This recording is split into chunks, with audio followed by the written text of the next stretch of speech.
It's been 10 years since Maria Callas died, and over 20 since she last appeared in opera. Yet the fascination she exerts is as great today as it was during her career.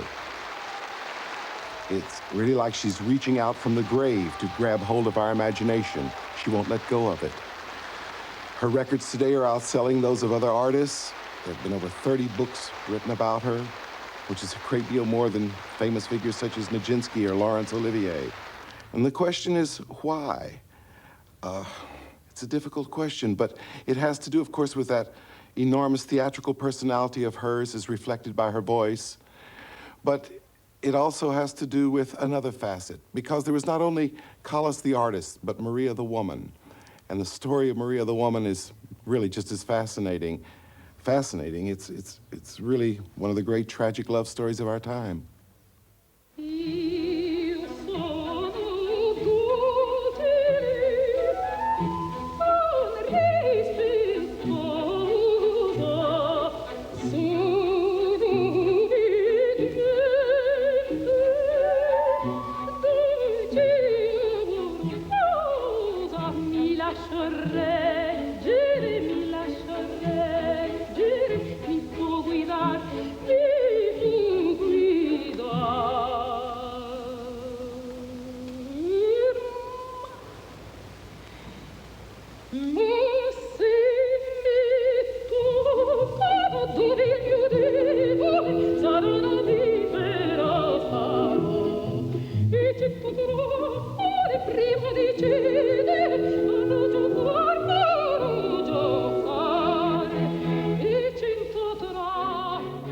I'm undefended. I've been undefended all my life. You might be, as I have found out, frequently misunderstood, hated, attacked. And I have not been able to fight back. And you've had to sit back and take it in absolute silence.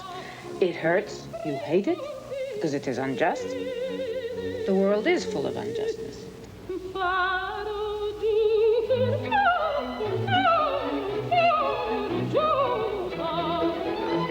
I'm in a terrible hurry to stop with this.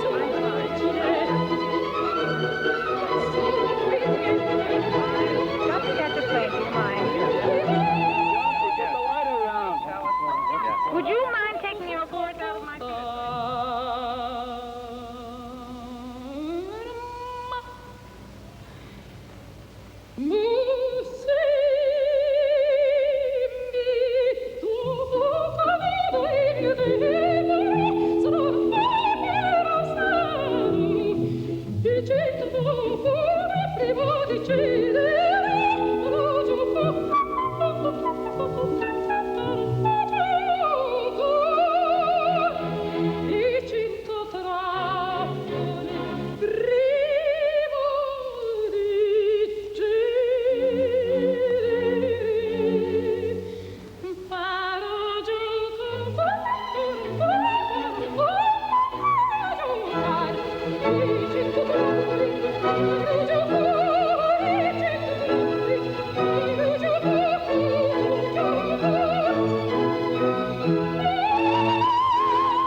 And she was there waiting to go on stage for the last big aria. And I saw, it was not the premiere, it was one of the performances. And I saw, and she was in a state of nervous that I went and said, Maria, for God's sake, I mean, it's now, I mean, you're the glory, and you have performed, and he grabbed my arm, you know, like this squeeze, and said, you know that every time I go out there, they are waiting to get me.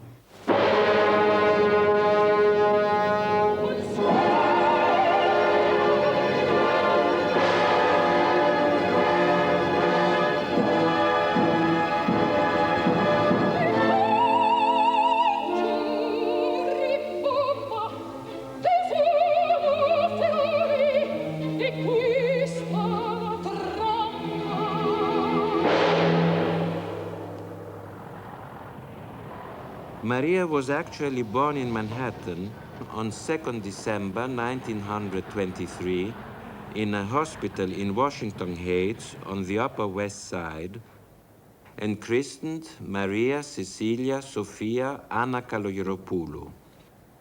The father had a pharmacy here in Greece, but I think he had not much success at the end, and then he took his wife and his daughter, the first daughter he had, and went to the States. And he made the name from Kalogeropoulos, who is extremely difficult to pronounce, into Callas. And the mother was then pregnant, and Maria Callas came 1 year later.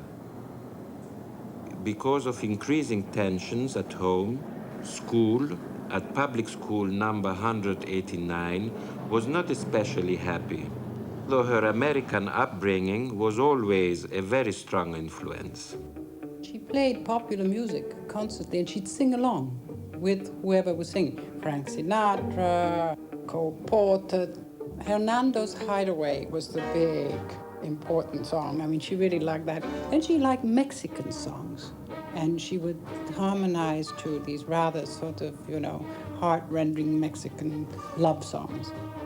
She loved going to the movies. And what she liked best were cowboy films, westerns.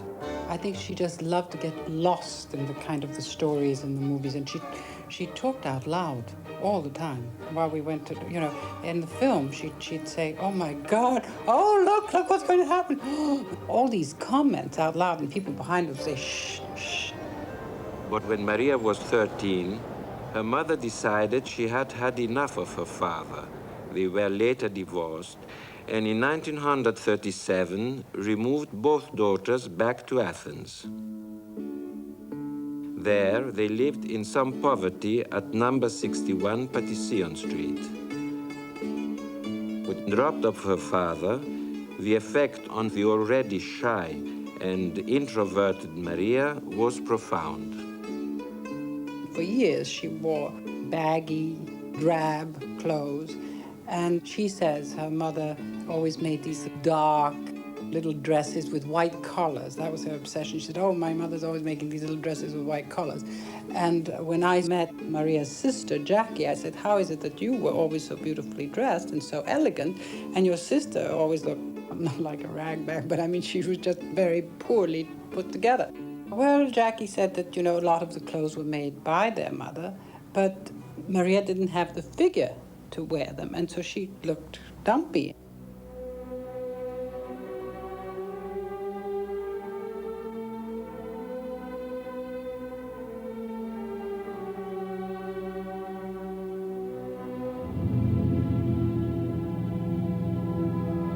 A mother must be a good mother to her children, yes or no? There's no going away from that. It is a responsibility. She's not doing anything special. It is her duty, not responsibility. It's her duty. There's where I'm stiff as a German, if it can be called German. A mother, there's nothing extraordinary about, oh, how wonderful a mother she is. She's got to be wonderful. Otherwise, don't have children. If you don't even trust your mother, who do you trust? The program was that, of course, I should become a singer, I should become an artist in any case. Usually what parents say is, well, I sacrificed myself for you, but you will do what I was supposed to do in life. But the mother did have the good sense to send her to the music conservatory here in Athens, where she attended the classes of a famous teacher, Elvira de Hidalgo, with her best friend and fellow student at that time, Zoe Vlachopoulou. Θυμάμαι λοιπόν όταν ήρθε το 1939 στην τάξη της κυρίας de Hidalgo, μια κουπέλα ψηλή. When she came to Madame Hidalgo's class in 1939, she was a tall, fat, dark-haired girl with beautiful eyes and great self-assurance. Judging by her appearance, I didn't think she would be able to sing. But when she opened her mouth, my own mouth fell right open. And Hidalgo, she was transfixed. Maria seemed to learn everything so quickly. By the end of her first term, she was speaking fluent Italian and French. She was very clever. Elle était très musicale et musicienne parce qu'elle connaissait très bien la musique, elle jouait du piano, très bien. She was very musical. She played the piano well. Elle partait la dernière. She was always the first to arrive in class and the last to leave. She listened to all my students, often for 5 hours at a time. She was fascinated by the idea of reaching the top notes. She asked me about her future. I said that if she continued like this, she would be able to achieve everything. Everything.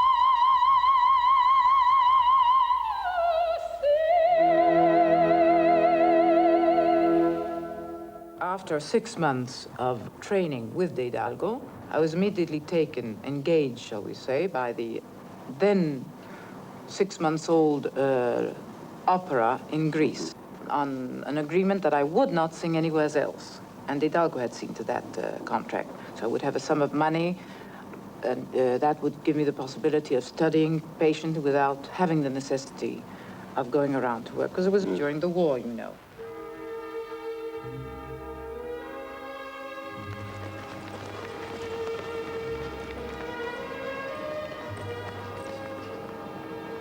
It was a terrible time. Hunger, and seeing people dying in the streets, walking everywhere because there was no transport whatsoever. Maria used to go 4 times a day to the conservatoire, quite a distance, backwards and forwards on foot. And if you had the money to get some sort of food, you got it. If you didn't, then you had to sell things. All your valuables had to be sold to the black marketeers and buy food. She was pushed in a way, but Maria had to do what she did. Although she had been singing since she was 14, her professional operatic debut was actually in a cinema, the Palace, because the National Theatre had no air raid shelter. She sang in Boccaccio by Franz von Suppé. 1 year later, incredibly enough, she sang Tosca, but her first big public success was in the opera by D'Albert called Tiefland, conducted by Maestro Zoras. She was only 21. Δεν υπήρχε ηλεκτρικό και η Callas με η Καλογεροπούλου λεγόταν τότε. There was no electricity, so we used to sit at night with oil lamps. But every 10 minutes the lamps would go out. But Maria would insist on cleaning them and lighting them again. We must rehearse, rehearse, rehearse, she would say.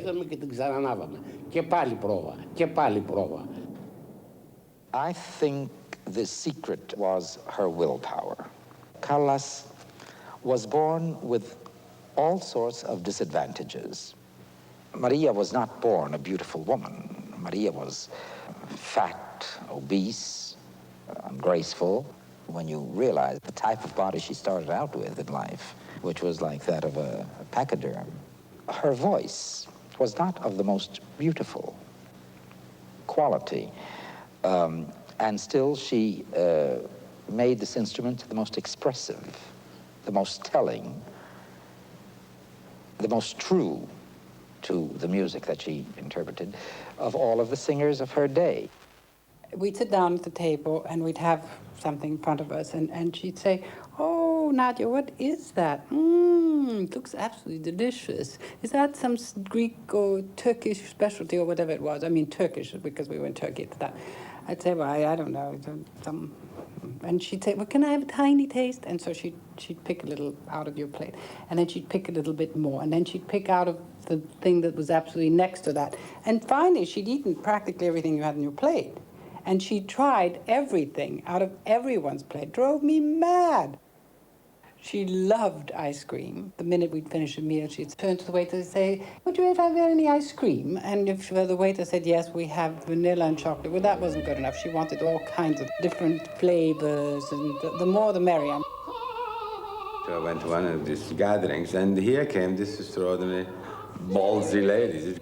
It was big, everything was immense, you know, big eyes, big mouth, big teeth, I mean, beautiful, big nose, and rather hairy, rather big bust. Big, I was impressed by that.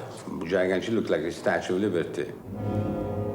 Because of her success in Greece, it was inevitable that sooner or later we would lose her.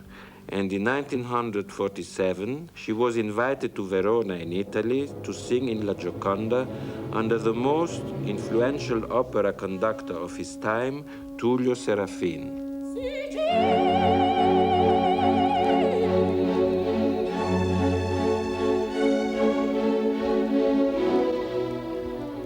I had the opportunity to recommend her because I was invited to open that season with Faust. And the director of the Arena of Verona was in New York at the time, and I went to pay a visit to him and thanking him for the contract and so on. And he told me, but I would like very much to open the season with Gioconda, but it doesn't exist any Gioconda in the world, he said to me. And I told him right away, you know, I think I have a Gioconda in my pocket. It was so important that she met there Tullio Serafin, who understood her potential, understood her musicality, her talent, and her voice. He used to call her una grande vociaccia. Vociaccia, it's a little bit pejorative. I mean, it means an ugly voice, but grande means a big voice, a great voice. A great ugly voice, in a way, yes.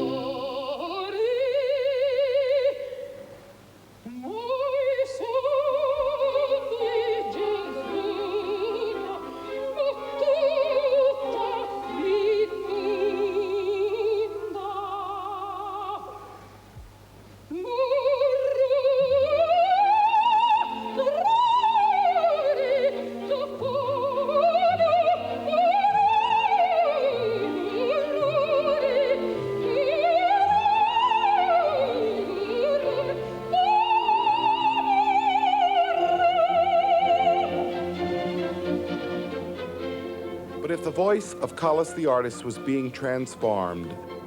The body of Maria the woman was not. And it just so happened at this time that Audrey Hepburn was filming Roman Holiday in Italy. Maria suddenly announced that she wished to become as thin as Audrey Hepburn. It was utterly amazing, but in a year, she lost 37 kilos, which is about 80 pounds. She was still a very young woman, however, so her flesh hung off her like an empty bag. So she went to tremendous efforts, gymnastics, massages, and so on, in order to reabsorb all this loose flesh. She never managed with the ankles. In fact, one of the reasons she never wanted to perform Carmen was because she would have to show her feet and ankles in the dance. And she just didn't want to do that. Maria the woman was now wanting to be the equal of Callas the artist. I think I was lucky in that I heard about number 4 of perhaps 5 performances of Gioconda in the open air and on the biggest stage perhaps in the world. And the things that were wonderful was the scale of the singing, the scale of the whole voice, the edge, the way in which she dominated everything. The battle is twofold. First of all, with the voice, to make the voice do her bidding. In other words, if she was a military commander, how would you get the troops to do what you planned to do? And the other one, of course, was always with the public. One's seen it when she had a easy public, so to speak, in England, but one saw it with a very difficult public in Italy. I mean, a public that was full of excitement, full of reaction, was worth enthusing, worth getting into that state of excitement which an Italian public can get into, but which was occasionally hostile, and I've seen her have a battle with the public and win it. What I learned from Serafine was that you must serve music, because music is so enormous and can envelop you into such a state of perpetual anxiety and torture, but it is our first and main duty. He always found a reason for something. What he said impressed me was, when one wants to find a gesture, when you want to find how to act on stage, all you have to do is listen to the music. The composer has already seen to that. If you take the trouble to really listen with your soul and with your ears, and I say soul and ears because the mind must work, but not too much also, you will find every gesture there.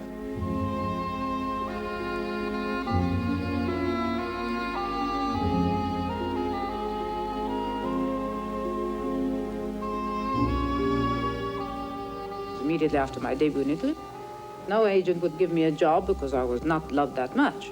I was something new to listen to, and they disliked anything that took them away from tradition. Every 4 or 5 months that I would have a role.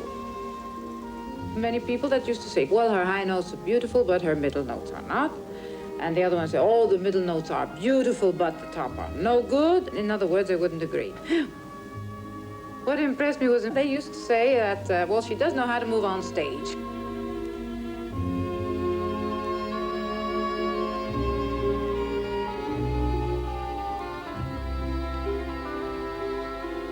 She lived in total fantasy always because, first of all, she was absolutely blind, you know. When she was on stage, she lived in a kind of haze. She couldn't see anything. So in her fantasies, she was dreaming on stage, absolutely dreaming. That's why she changed completely personality. She brought out what the character was supposed to be. It happened something magic. And it's easy to say Callas was magic, but there was something superhuman that happened. You know, I don't know how to describe it, find the right words for it, but she was possessed.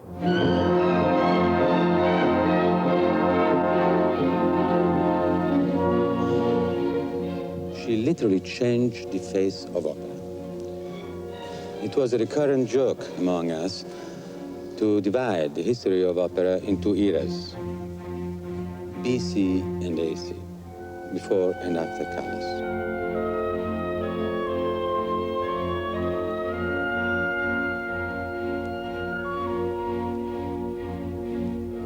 Callas came with something at the time totally new, and that she brought finally drama to the opera, and what it was meant by the origin of the opera when Monteverdi and all the Camerata Fiorentina, let's say, invented this new expression. It was a melodrama. It was a recitar cantando, which means that you were performing.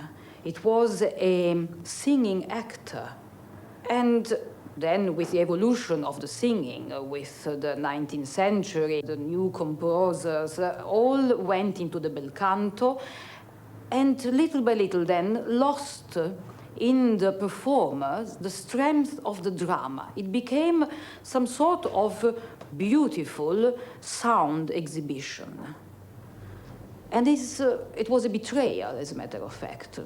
Callas, with her strength of drama, brought back to the origin of opera what it means. So, after her great success in Verona, it was inevitable that sooner or later she would be invited to Italy's most important opera house, La Scala in Milan. Serafine was there, so was Toscanini and Giulini, and of course Antonio Ghiringhelli, the superintendent of La Scala, sort of general manager.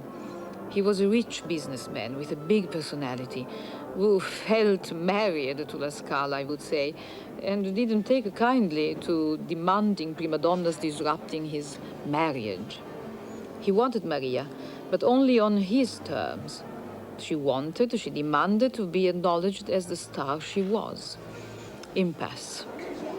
But after another triumph at La Fenice in Venice, where, among other things, she learned and sang the lead in the Puritani in just 4 days because another singer had fallen ill, and also after some pressure from his old friend Meneghini, Ghiringhelli could not ignore her anymore.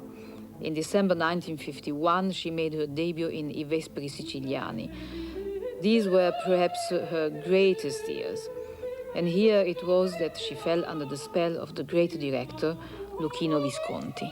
Luchino entered on the scene of Maria around 54, with all the big splash of all this authority, this glamour, and all this bull, and everything was there to make her the most glamorous lady of the stage. And he certainly succeeded, inspired her a lot. She never fully acknowledged that. She didn't like to acknowledge it. But as Serafine molded the musician in Maria, so Visconti shaped the actress. Luchino could do anything with Maria dramatically. She was like a schoolgirl around him, one with a terrible crush.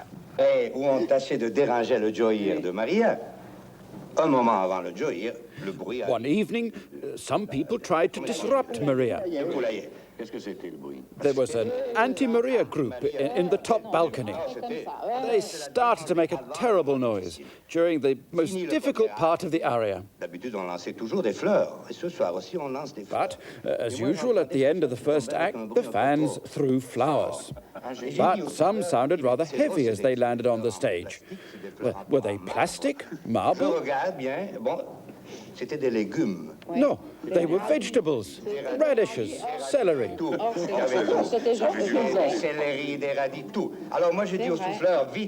Quick, I said, pick them up and leave the flowers. But Maria, although she can't see very well, has the ears of Dionysus. She already knew that more than mere flowers were being thrown. So she picked up some radishes and showed them to the audience. Then she made a sweeping bow. Naturally, it was a great triumph.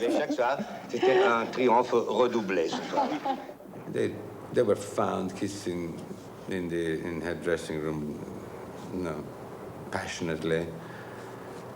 But he played a bit this kind of games with his big ladies because he was a very attractive man. Women loved him very much, and he had a past history of having had great stormy love affairs with great ladies.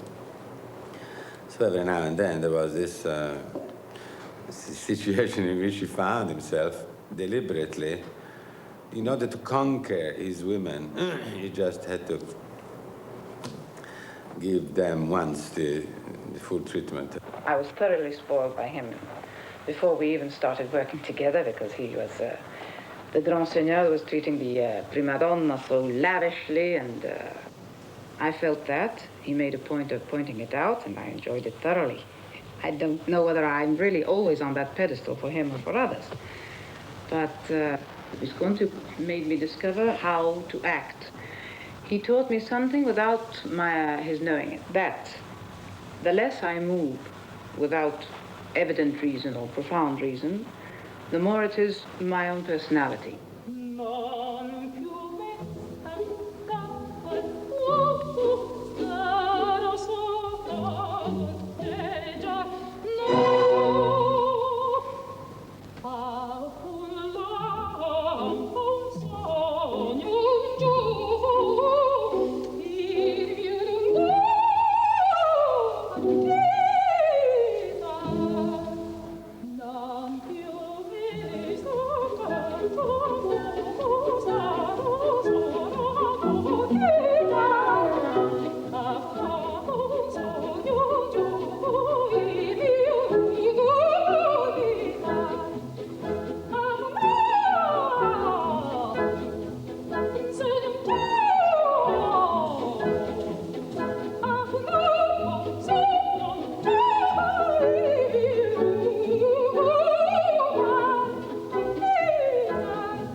It might seem corny, but it's really hard not to see the life of Maria Callas as a sort of fairy story.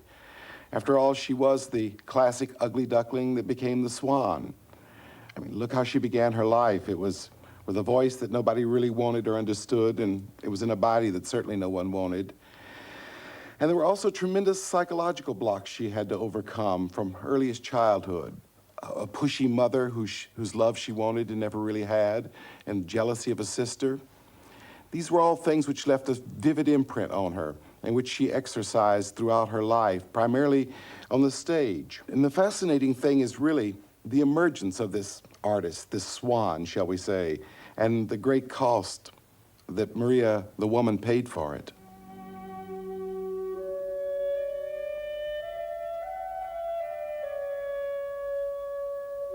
There is one enormous reason of my life, in fact, an enormous career, a successful career.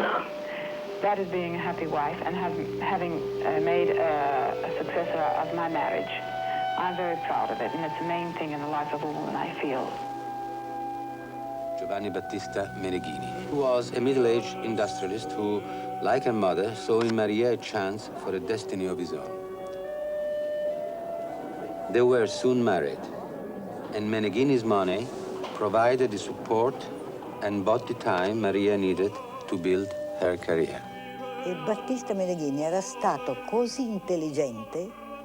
Battista Meneghini had the intelligence to understand that his work would only be complete when this woman had become elegant, with style and flair. He was the one who said, "Make her lots of clothes, make her look good." She, being rather tight-fisted, would probably not have bothered. He understood that from this transformation, a new Callas would emerge. I've always thought the later view of Meneghini as a pest and somebody who latched onto her and all that, I've always thought that was a false and unfair view. I think he made a vast contribution to her. I think he gave her confidence. I think he gave her background. I think he gave her advice. I think he was a very shrewd Italian businessman, Latin businessman.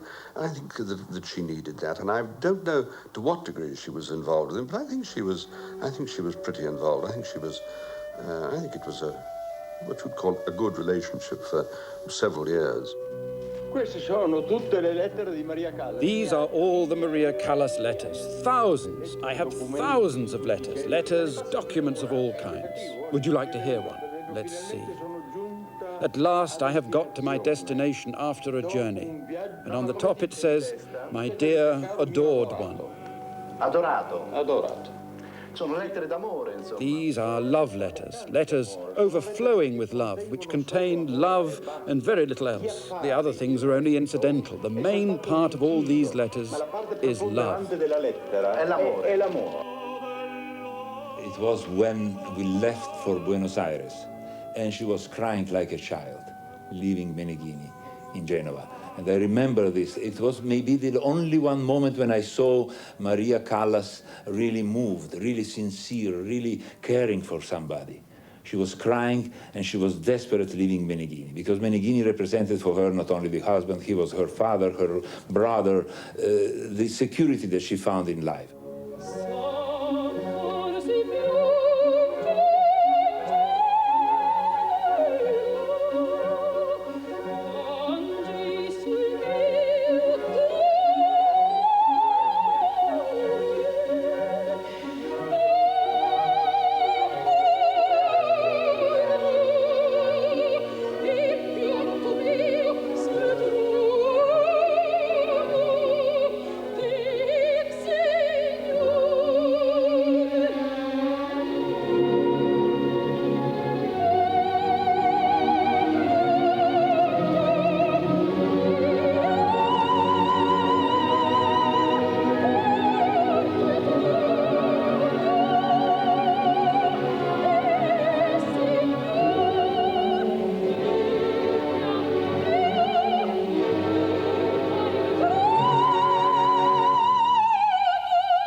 was a very loving husband. He adored her, and probably, like all adoration, suffocated a lot in her. And what it is worse, because of this love, he made her make so many mistakes. Some lawsuits unnecessary to newspapers and things, and he excited her sometimes backstage against a colleague. And you know, when you are under pressure of a performance, when your nerves are under an enormous strain and demand, when somebody comes near and says, you know, this has done this and this other one has said that, this person explodes. There is no other way. And sometimes he did that. And difficult, difficult.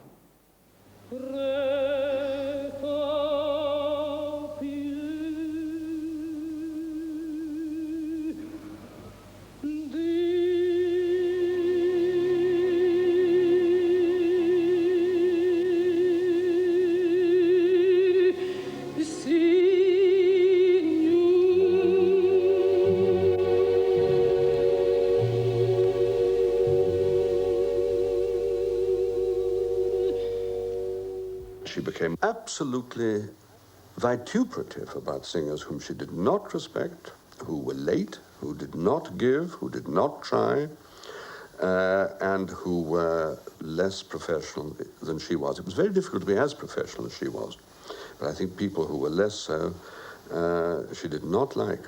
I remember her fury about a singer whom she had suggested, a great deal less senior than Maria, who sang wonderfully as Neris, the maid, and Medea, who on the first night sang the aria, which she has. Maria was kind of reclined, and it's an aria to try and comfort her, and she sang it to this reclining body, then sort of collapsed towards the body at the end. There was tremendous applause after the aria, and she turned to the audience and smiled and acknowledged with a bow the applause. And Maria was furious about it afterwards because she'd moved out of character at that moment. I had to remind her that this was a singer, I had to defend her. This is a singer you suggested. That's why we got her. Yes, but how can you behave like that? I said, but she's not very experienced. Second year or something like that. And she did sing very well. I don't care if she sang well. Rome Opera makes headlines with a performance that didn't happen. Or at least soprano Maria Callas refused to carry on after the first act. Arriving before the overture, here's Maria looking fine. And to listen to her sing Bellini's Norma, a glittering audience had gathered. The stars of the Italian screen, like Anna Magnani, quite a fiery character herself when she wants to be, and Silvana Pampanini. American society hostess Elsa Maxwell must be thinking that this almost equals one of her own fabulous parties. A fashion parade straight out of Who's Who, with enough material to keep the glossy magazines happy for weeks. You don't know whether to look at dresses or faces, though some faces you can't miss, of course.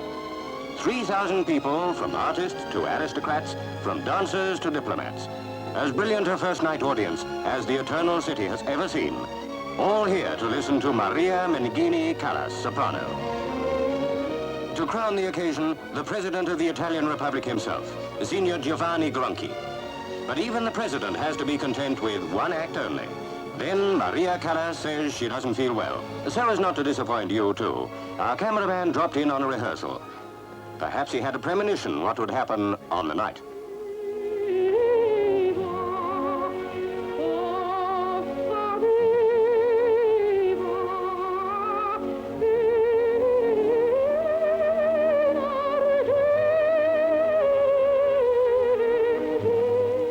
As you can hear, Maria's voice was perfect.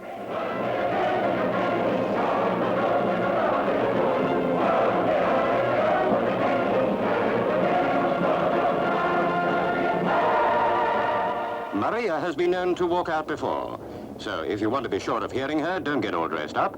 Just go to a rehearsal. She usually stays to the end of those. Miss Callas, why have you come over so suddenly?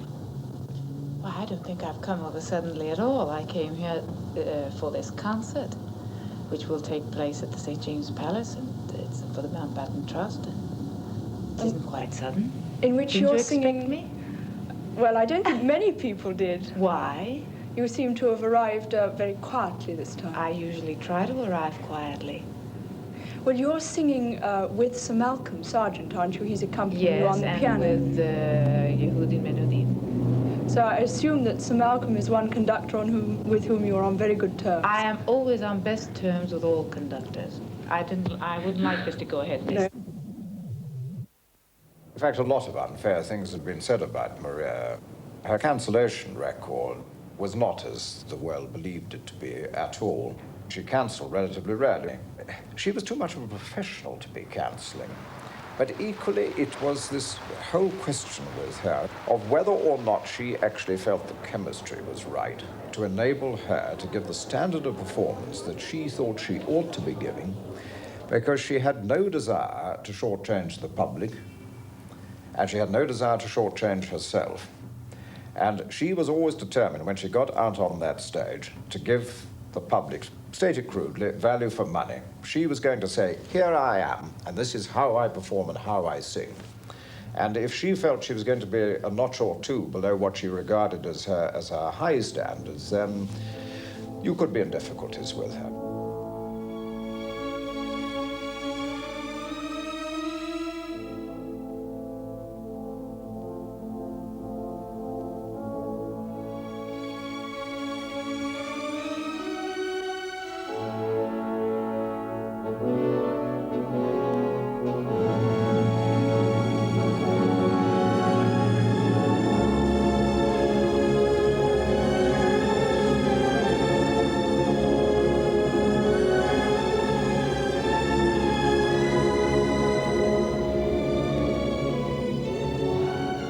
Born fighter, not out of necessity, or rather not out of love of fight, because I loathe fighting.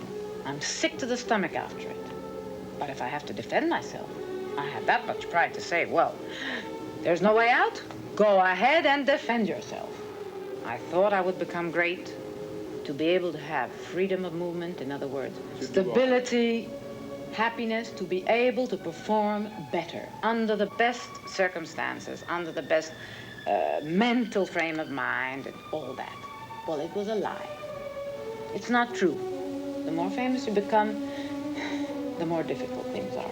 And it's freedom of the press and none of our freedom. Do I have freedom? I can't justify myself. I cannot live a normal life. It's a long, lonely life.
At the height of her career, everything was going great for her. She was one of the most famous women in the world. But there was this, what would you call it, fatal flaw that you find in classic Greek tragedy. Up until this time, it had been all work and no play. She had had love from Meneghini, her husband, or you might better say security. But with her great weight loss, she had turned herself into a very glamorous, sexy woman. And for the first time, Maria, the woman, wanted real fulfillment. It was just at this crucial moment in her life that she fell in love. But the man she fell in love with was a shady character. He was a man who collected famous women. It's rumored that he had paid $10,000 for one night with Eva Perón. And he wanted to collect Callas. She was willing to be collected. After all, this was the period in which Maria, the woman, wanted to be on an equal footing with Callas, the artist.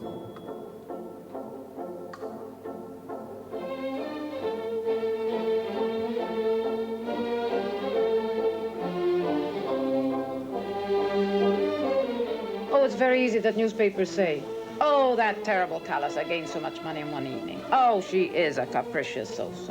But it's not so. What am I supposed to say? The general manager that I had warned him and had told him I would be sick, and if there is a double, and if there is not, what will happen? And that these people say, for instance, something like the Rome. I told him I'm not well. Now, something might come wrong. What is the person who is my double? Nobody can double Callas.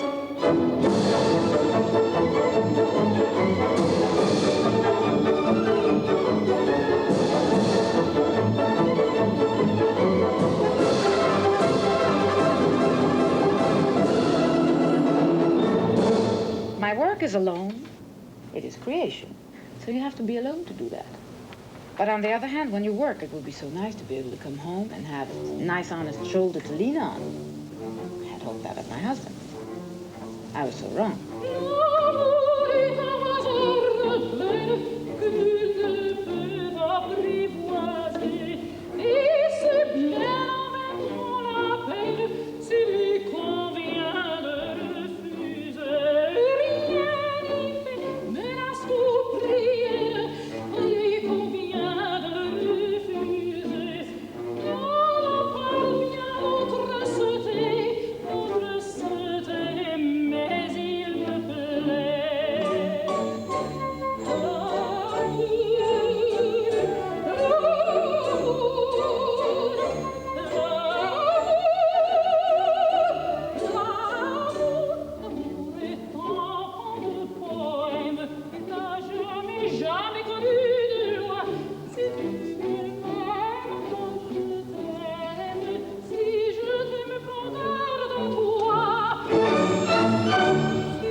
Her life was dedicated to the music, to the theater, like a priest in the religion. And this was continued to the moment in which the door of the high society became open for her. And there, in this moment, of course, the temptation for her was very hard because sure was a sentimental problem, but also the possibility for, in a moment of her life, to live a human life. She was very prim, she was very, very strange sometimes, very moralistic. But the reason was because she was shy, and in the end, she never had really confrontation with a man. Never had a clash, big bang with a man that ends up in a great sexual or emotional relationship. Never happened to her. Never happened until Onassis appeared.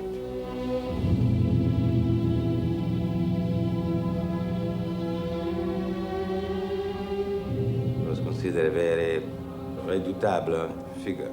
And he had this beautiful Christina, which became a kind of showcase for him. He had this window display of celebrities. Churchill was there all the time. But Generally, the big, important people were not going there. I mean, Churchill was old and retired, and he was a memory, so he didn't have anything to lose going in a cruise with Onassis. Other people were really nervous. I remember that Grace Kelly, Princess Grace, and the Ranieri family were not at all in good terms with Onassis. When he made the big splashy thing with Maria, then it was a tremendous coup, publicity coup for him. There's no way to deny it. Really, she made him more famous and more respectable than he was.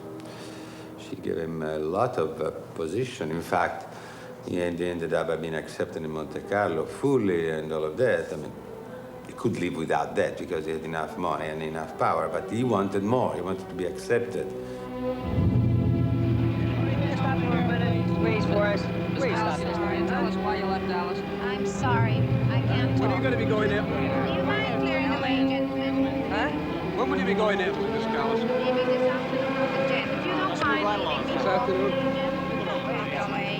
How do you feel about the court litigation that's coming up? I'm giving no interviews. Do you mind, gentlemen? Miss Callas, did you have any disagreement in Dallas? I'm giving no interview. Did you have any trouble in Dallas? None at all. I'm giving no interview. The only reason you left Dallas. Why did you cut short your trip? Please. Are you going to marry I said don't. I'm not answering any interview. Now stop it.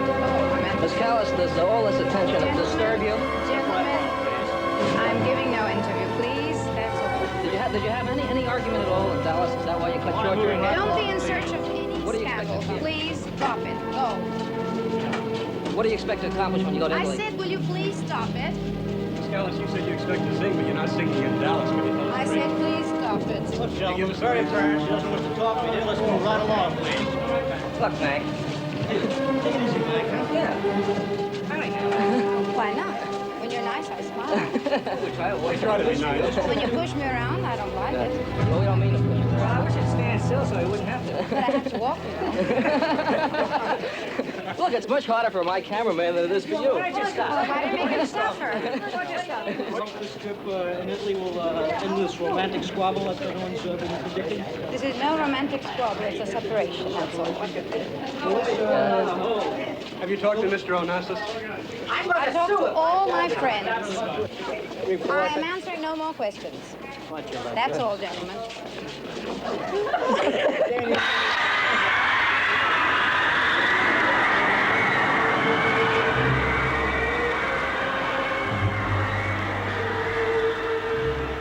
You must, before you do something, realize there might be consequences.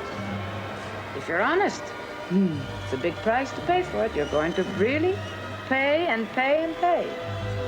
But you're going to meet a lot of dishonest people, a lot of weak people who are going to try to pull you down so fast, so much. Being honest is a hell of a price to pay. Glory goes to people's head, not my head. Glory terrifies me because you're quite uncomfortable up there. But other people around you, they get drunk. It's a wine that goes to the head. Because I have unfortunately seen them nearly always betray me. Everybody does that. You have given up your citizenship, that's correct? Yes, that is correct. And you're taking your Greek citizenship I back? have already taken my citizenship. What is the reason behind this, Madame Callas? Well, the real reason I could even say it is that I am a free woman, you see. Because during, with the Greek law, who is not married after 1946 in church is not married.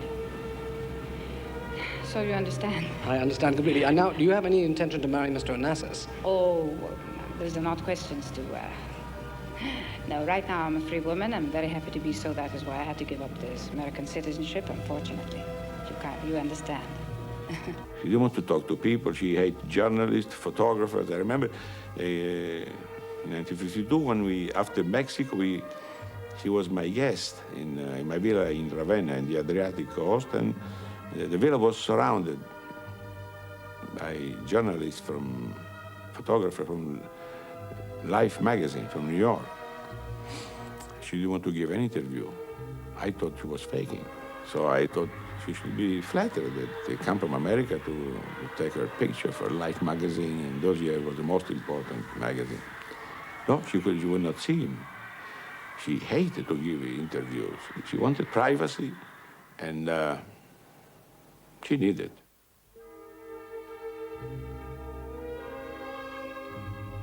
The only thing that she got was a full sex affair. She didn't need the glamour, she had enough glamour. She didn't need the high society because she had, wherever she wanted to go, she was welcome. People were laying their fur coats under her feet. She could have all that luxury except for this emotional and really physical relationship that Onassis provided. He was the first man that gave her that.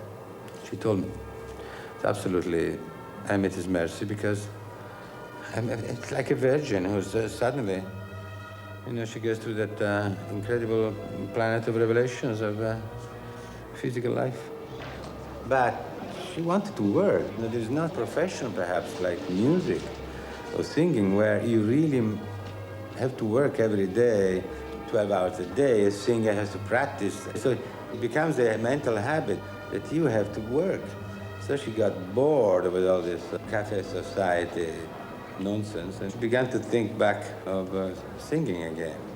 And we found her right in that moment, in '63 in Paris, that she held my hand as we came down the big staircase. She said, we've got to work again together.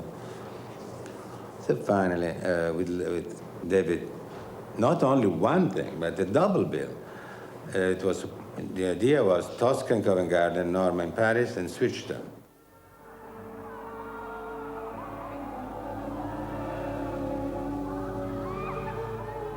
When she came down from the old dressing rooms down the stage, and she was in this incredibly pale pink chiffon with the white lace hanging from the head. And it was somehow everything that you'd always thought Tosca should be and never had been. There was no funny bonnet and a lot of old velvet and something rather heavy and stick and all that rubbish.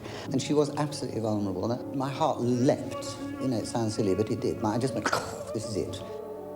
I remember Maria calling me in the morning sometime. Tito, I'm sorry, but I am not 100% okay today. I don't feel very well, and I'm a little preoccupied. I have to change. Please be ready to follow me, because I'm sure I will change everything on stage, move in the other direction. Then she was there, near the table, and I was singing near my little desk. And she bent a little too much against the real candle. And her beautiful wig, with all the curls, went in fire. I'm short-sized too, but I saw, fortunately, some little smoke, because she was against the light, little smoke coming up from her wig. She didn't move. Then I walked toward her, always singing. It was a duetto. And when I came close to her, I realized that it was just beginning to get fire here in the smoke, and maybe 3 seconds, 4 seconds later, it was something terrible. So I went her, I put my hand on the wig, like Scarpia trying to touch Tosca, and she slipped out of my hand with a sense of disgust that Scarpia tried to put the hand on her. And she turned, keeping singing, and then she turned to me and said, grazie, Tito. But she was waiting for me there. Scarpia is a man of shouts, I'm a monster, I'm Hitler, I'm Goebbels, but in the end, he had a real deep wound to heal, and he never healed. The fact that he could not be loved. A night with Scarpia could be, for a woman, a little more exciting than the usual routine with a beautiful Roman stud. And little by little, I was conveying to her the idea that Scarpia was a bit like Onassis. I suddenly found myself a little short from saying, it's a kind of Aristo, kind of, I didn't say that, but she read my mind. And she understood where her Scarpia was. So the whole idea that when she kills him, she kills her the possibility of loving him.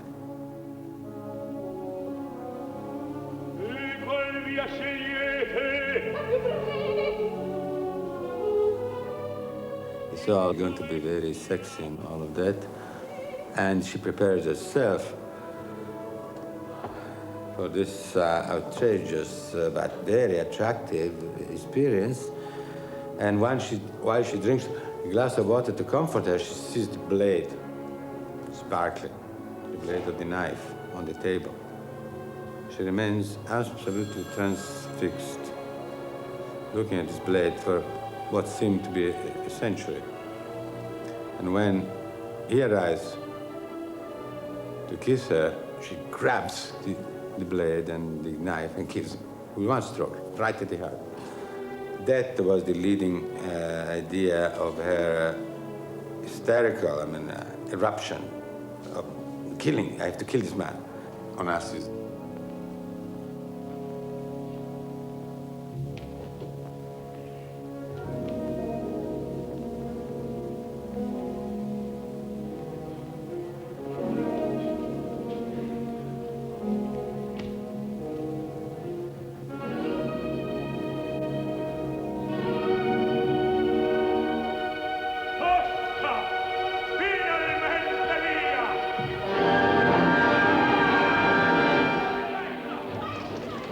The success of these Toscas led Maria to accept 2 performances of the same role at the Met.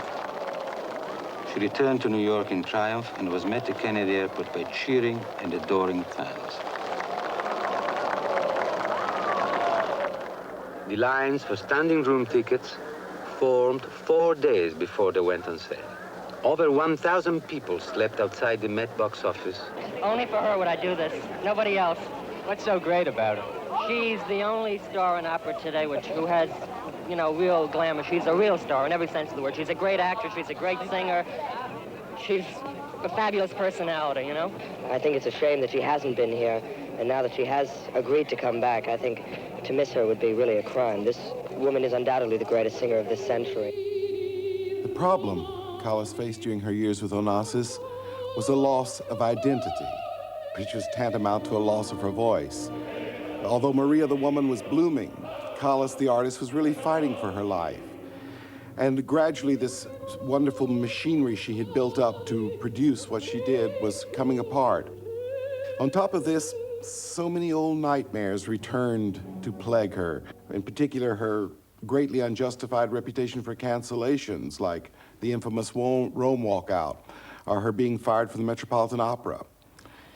What happened in all this was that a sort of, you might say, schizophrenia went out of control. And Callas versus Maria became a raging interior battle. It even led to an abortion of a child by Onassis and an attempted suicide. He never gave her a penny. Nothing, no money, nothing. No jewels, nothing. Maria was treated like a poor servant in his... Of course she paid all the bills herself. Her dream, the dream of a poor Greek child, the very moment that her career was declining, to step out alla grande by marrying the richest man on earth, who happened to be also Greek. Actually, she found herself in a little trouble, and that's why she came back recording to get some money from royalties, because she needed money. The only thing is, he invested her money. She bought half a boat with him, imagine. Cargo boat, which she sank. But he, after he used and squeezed the juice out of Maria, he just dumped her.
She was absolutely devastated because she had put all her trust in this man and she adored him and she really desperately wanted to be his wife. And she couldn't understand how someone could deceive her like that. I mean, this is something that she never got over. She was never nasty about Jackie Kennedy, never. She just said that she had never met her and she did not know her. She couldn't judge her. But she was furious with Onassis and really blamed him. She said, I cannot understand how after so many years together and after declaring his love and knowing that I loved him as much as I did, that he should do this to me. And that he deceived me, that he let me think until the very end that he was going to be with me. And that's something that I think hurt her enormously, more than she could ever express.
There were terrible scenes, violent scenes, like something out of an ancient Greek tragedy. There was undoubted passion, but he wasn't interested in what interested her, and she certainly wasn't interested in what interested him. Après avoir été marié avec Jacqueline Kennedy, je pense qu'il a épousé Jacqueline Kennedy pour ennuyer Maria Callas. After his marriage to Jacqueline Kennedy, I think he married her primarily to annoy Maria Callas. I remember she used to phone me in the middle of the night. She slept badly.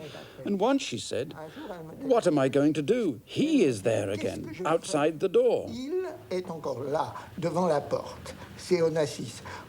It was Onassis. He's shouting at me through the window. Maria, open the door or I'll drive the rolls straight through it. Maria, ouvre-moi la porte ou je l'enfonce avec la Rolls.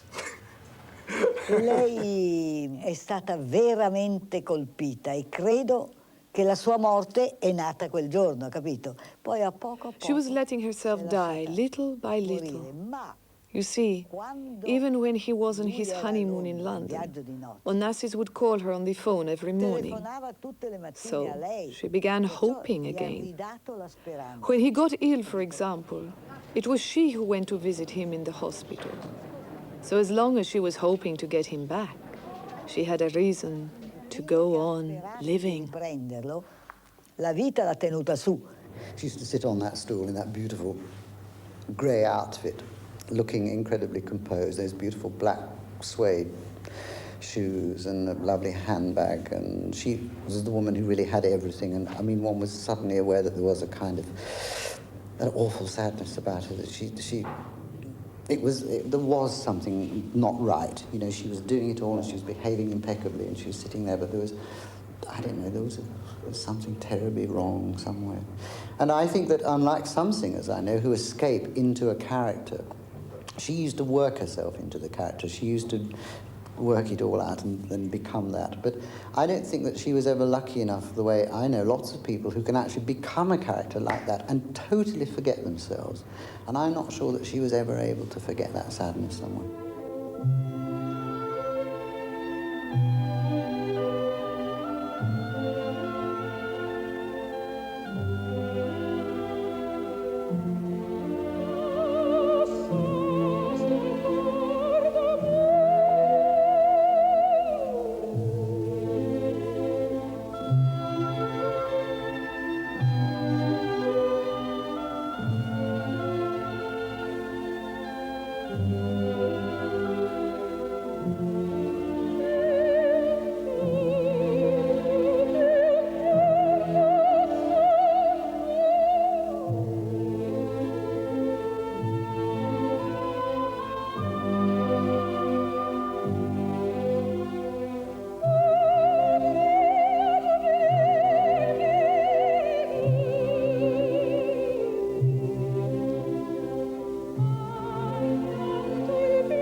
She wanted everything to be perfection for those she loved.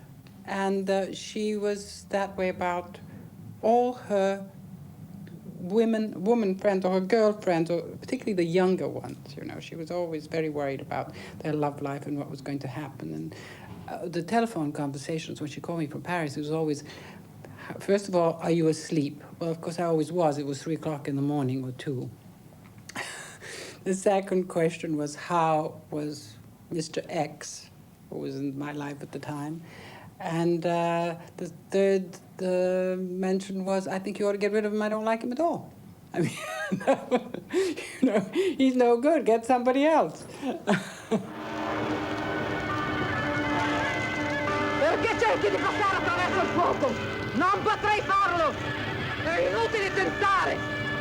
Se vuoi parlarmi puoi farlo, ma senza avermi vicino né toccarmi! Che cosa hai fatto? Che cosa hai fatto? Non soffri anche tu come me ora? Perché tu non arriva, io voglio soffrire! Quel tuo stesso Dio ti condannerà, basta! Sì, basta! E che cosa vuoi da me? Lasciami seppellire i figli e piangerli! Torna piuttosto a seppellire la tua sposa! Sì, ci andrò, ma senza i miei 2 bambini! È inutile! È inutile! Niente è più possibile ormai!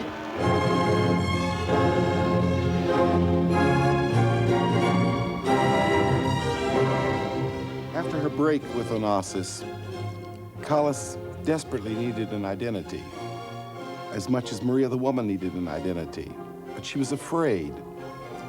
You see, she had always sung for the approval of others, actually, and on the support of others. There was first her mother, then there was Meneghini, and after Onassis, there was no one. She was afraid to get back on the stage with her voice in the condition it was in, so she tried diversionary careers, you might say. First a film with Pasolini on Medea, then directing an opera production in Turin, and finally teaching at Juilliard.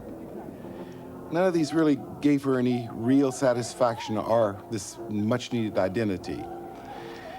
The only thing left to her was to try singing again, and the support she found there was with Di Stefano. It was all really part of a game she was playing with Onassis to show him that she wasn't beaten. With Di Stefano, she had a new man in her life, and with her concerts with him, she was back before the public. The tragedy, this Greek tragedy again, was that both were a sham. They were a lie, and she knew it.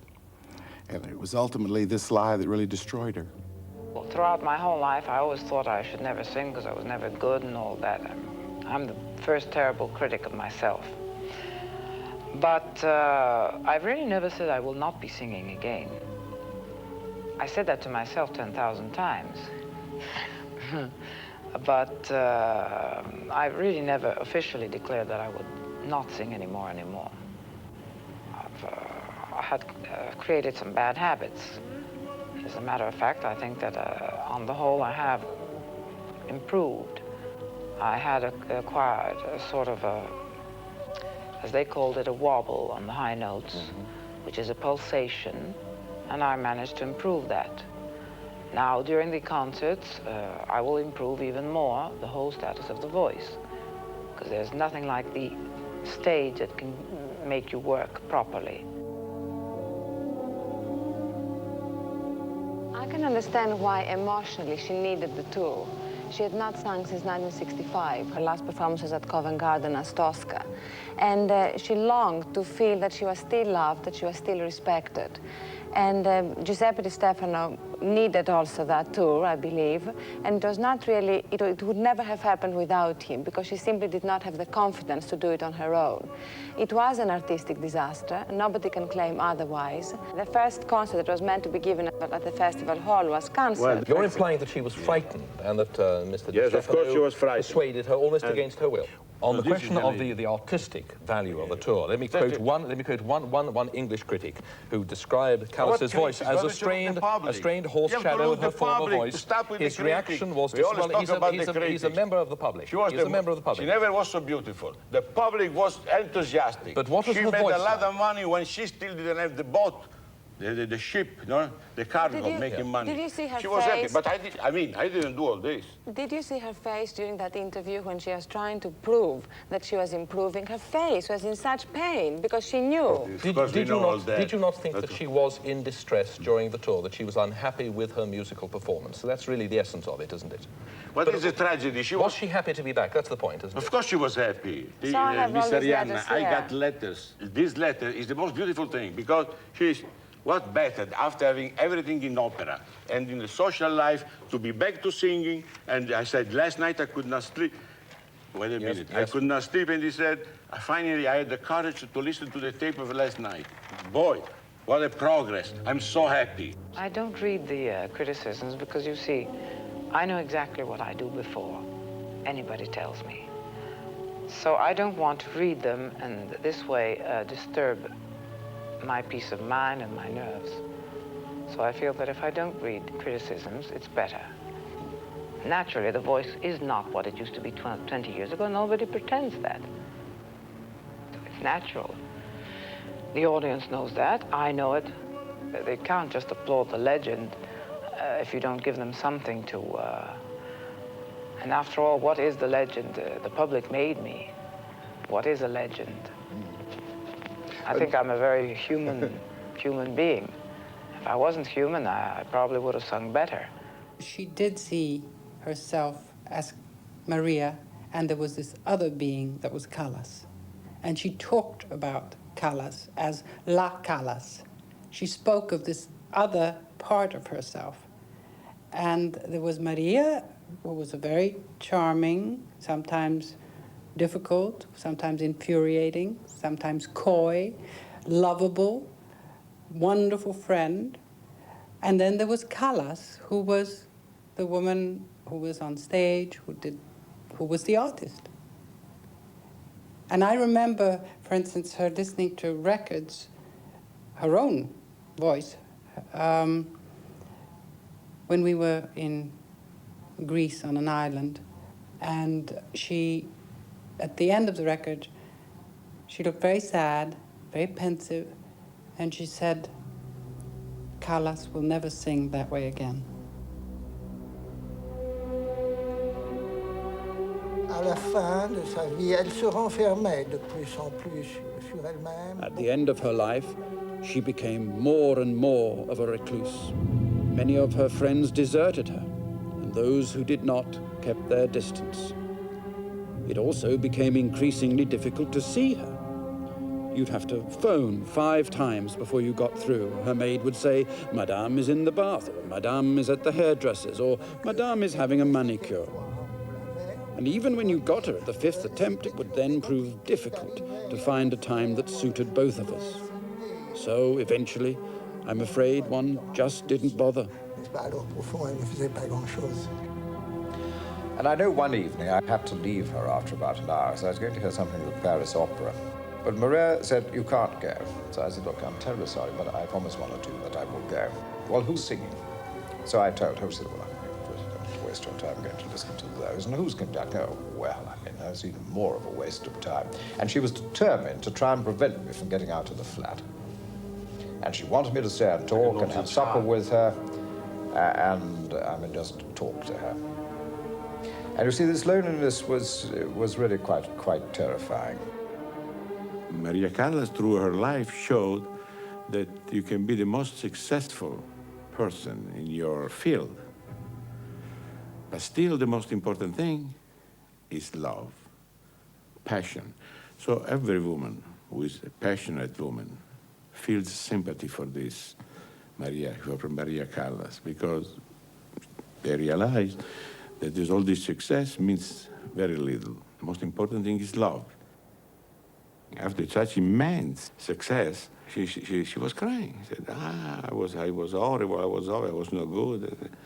The kind of artist who was never happy. People like this, they cannot open, and they suffer. Then they don't want to show it, and they take pills. These pills were damaging the brain.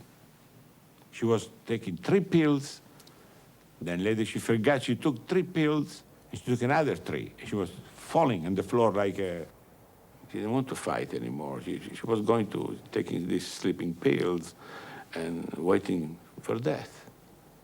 The first word, when I met in 72, she said, caro Pippo, ogni giorno, per fortuna, un giorno di meno. Every day, thank God, is one day less.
She was a very, very tormented person.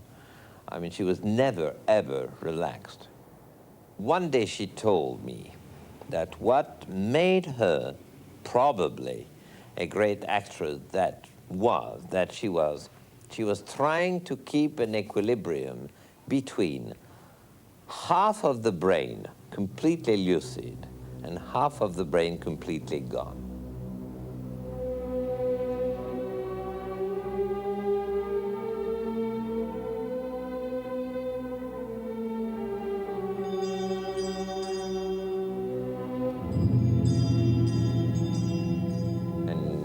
died around 1:30 or 2 in the afternoon. I was there before 4.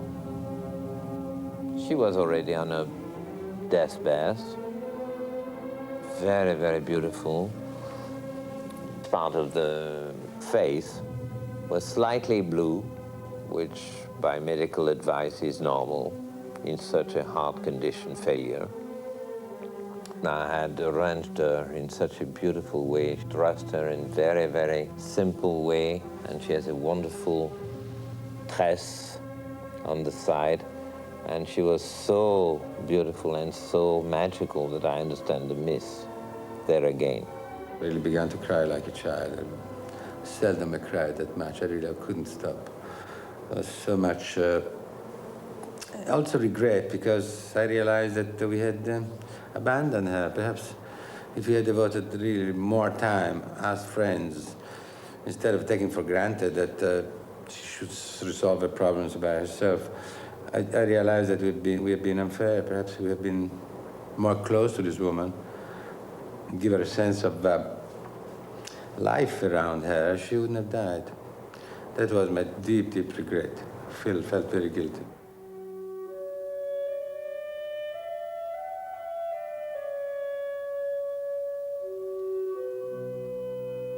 In life, when you talk, you're all dressed up, you know? You're ready to meet people, to talk, but when you are on stage and you sing, you are nude.